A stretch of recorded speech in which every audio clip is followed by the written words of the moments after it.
Good morning बच्चों। Class fourth के हिंदी के पेपर को मैं आपको समझा देता हूँ कि ये पेपर आपने कैसे करना है। ठीक है, तो ये पेपर आपका 40 मार्क्स का है और सभी प्रश्न आपके लिए अनिवार्य है और हर प्रश्न के आगे उसके मार्क्स लिखे हुए हैं। ठीक है, तो चलिए पहला क्वेश्चन देखते हैं। प्रश्न संख्या 1। दिए गए गद्यांश को पढ़कर पूछे गए प्रश्नों के उत्तर लिखें।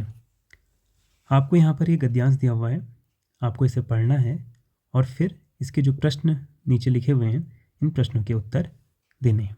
ठीक है, तो इस गद्यांश को मैं आपके लिए पढ़ देता हूँ।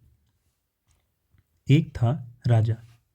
राजा जी लगभग कपड़े पहनकर यूं तो हजारों रुपए खर्च करते रहते थे, पर दान के वक्त उनकी मुट्ठी बंद हो जाती थी। राजसभा में एक से एक नामी लोग आते रहते थे, लेकिन गरीब, दुखी, विद्वान, सज्जन इनमें से कोई भी नहीं आता था, क्योंकि वहां पर इनका बिल्कुल सत्कार नहीं होता था।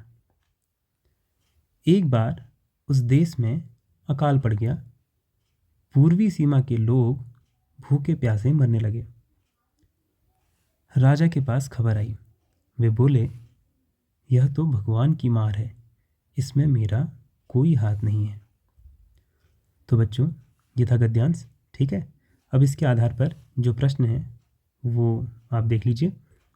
पहला है, राजा की मुट्ठी किस वक्त बंद हो जाती थी। तो हमने अभी देखा, इसको पढ़ा था, तो आपको इसका उत्तर पता होगा कि राजा की मुट्ठी किस वक्त बंद हो जाती थी। वहाँ पे यहाँ पे उत्तर लिख देंगे। ठीक है, फिर दूसरा है, राज्यसभा में कौन लोग नहीं आते थे। तो राज्यसभा में कौन लोग नहीं आते थे, उसका उत्तर आप यहाँ पर लिख देंगे। फिर तीसरा है, राज्यसभा में ये लोग क्यों नहीं आते थे। ठीक है, उसका उत्तर लिख देंगे यहाँ पे आप। चौथा है, किस सीमा के लोग भूखे प्यासे मरने लगे। ऊपर आप गद्यांश पढ़ेंगे तो आपको पता चल जाएगा कि किस सीमा के लोग भूखे प्यासे मरने लगे थे। फिर है, राजा के पास खबर आने पर राजा क्या बोले। जब राजा को पता चला कि अकाल पड़ गया है तो उन्होंने क्या बोला, वो आपने भी पढ़ा होगा, उसका उत्तर यहाँ पे आप लिख देंगे। ठीक है, अब अगला प्रश्न है प्रश्न संख्या 2। रिक्त स्थान भरिए। इसके आपके 3 हिस्से हैं, क, ख और ग। ठीक है, तो पहले हम क देख लेते हैं। एक डैश बड़े तेज थे, डैश पढ़ते थे, जहाँ ना कोई डैश वहाँ पर नई बात डैश थे। तो ये आपकी कक्षा में, आपकी किताब में एक कविता है, उस कविता की ये 2 पंक्तियाँ हैं। ठीक है, और जो रिक्त स्थान है वो रिक्त स्थान में आपको उस कविता की पंक्तियों को, जो शब्द हैं वो लिखने हैं। ठीक है, आपने पढ़ा होगा, आपको ये याद भी होगा। फिर दूसरा है ख, ये लोग क्या गढ़ते हैं। ठीक है, देखिए, पहला है सुनार, दूसरा है लेखक। जैसे लोहार लोहे को गढ़ते हैं, ठीक है, कहानीकार जो है कहानी को गढ़ते हैं, ऐसी सुनार क्या करता है और लेखक क्या करते हैं, ये आप लोग यहाँ पर लिखेंगे। ठीक है, फिर तीसरा है, दिए गए मुहावरों का अर्थ लिखिए। आपको मुहावरों का अर्थ लिखना है। ठीक है, पहला है पसीना बहाना, दूसरा है एड़ी चोटी का जोर लगाना। तो इसके आगे बस आपको इसका अर्थ लिखना है। ठीक है, अब अगला प्रश्न देखिए, प्रश्न संख्या 3। निम्नलिखित प्रश्नों के उत्तर लिखिए।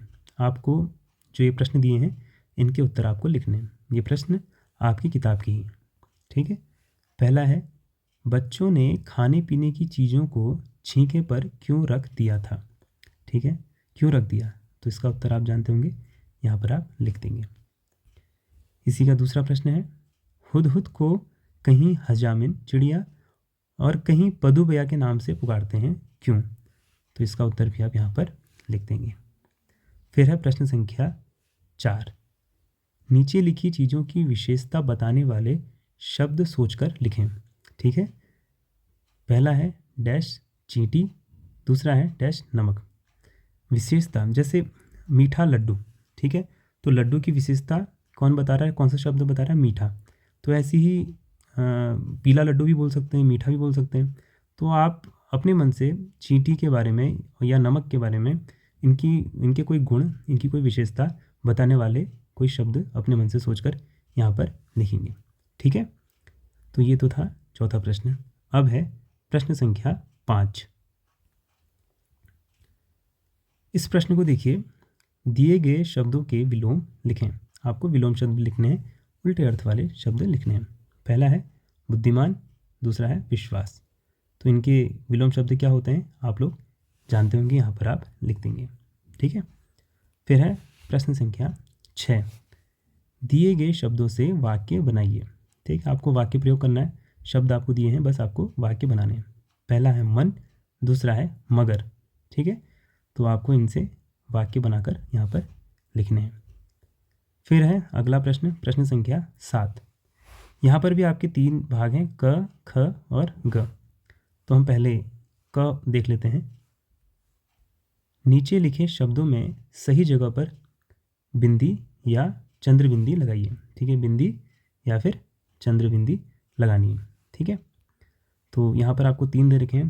पहला धुआं, बाध, पसद, स्वतंत्र। तो यहाँ पर कहाँ पर बिंदी आएगी, कहाँ पर चंद्र बिंदु आएगा, ये आप लोग सोचेंगे और उस पर लगा देंगे। ठीक है, फिर है ख, सही मात्रा लगाकर शब्द पूरे करें। यहाँ पर आपको 2 शब्द दिए हैं, इनमें ब्रैकेट में आपको 2 मात्राएं भी दी हैं। ठीक है, स्वर दिए हैं, उनकी मात्राएं इस शब्द में कहीं ना कहीं पर लगेंगी, वो आपको देखना है और मात्रा वहाँ पर लगानी है। जैसे ज, र, त। तो इससे क्या शब्द बन सकता है, ऊ या ओ की मात्रा लगा करके किसी भी एक वर्ण में। ठीक है, तो आप लोग वो देख लेंगे।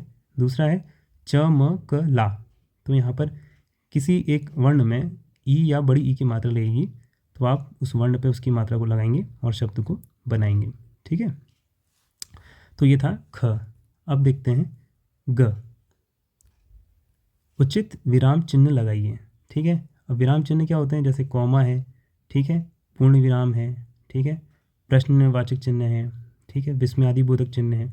ये सब चिन्ह कहीं ना कहीं पर इसमें लग रहे हैं। ठीक है, या इनके अलावा कोई चिन्ह इसमें लग सकते हैं, आपको बस उचित विराम चिन्ह यहाँ पर लगाने हैं। ठीक है, राजा, रानी और दरबारी बगीचे में घूम रहे थे। राजा ने पूछा आम कहाँ हैं। ठीक है, तो यहाँ पर कौन कौन से विराम चिन्ह लगेंगे वो आप अपने मन से लगाएंगे। ठीक है, सही।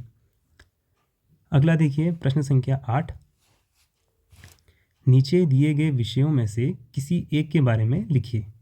आपको यहाँ पर 3 विषय दिए गए हैं, इन 3 विषयों में से किसी एक के बारे में आपने लिखना है।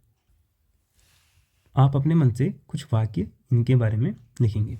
ठीक है, अब अंतिम प्रश्न है आपका प्रश्न संख्या 9। नीचे लिखे अनुच्छेद को सुंदर लेख में लिखिए। यहाँ पर आपको एक अनुच्छेद दिया हुआ है, एक पैराग्राफ दिया हुआ है, इसको आपको अपनी कॉपी में सुंदर लेख में लिखना है। ठीक है, तो आज का पेपर जो है बच्चों इतना ही है। ठीक, आप सुंदर लेख में अच्छे तरीके से अपनी कॉपी में इसको करेंगे। ठीक है, ऑल द बेस्ट।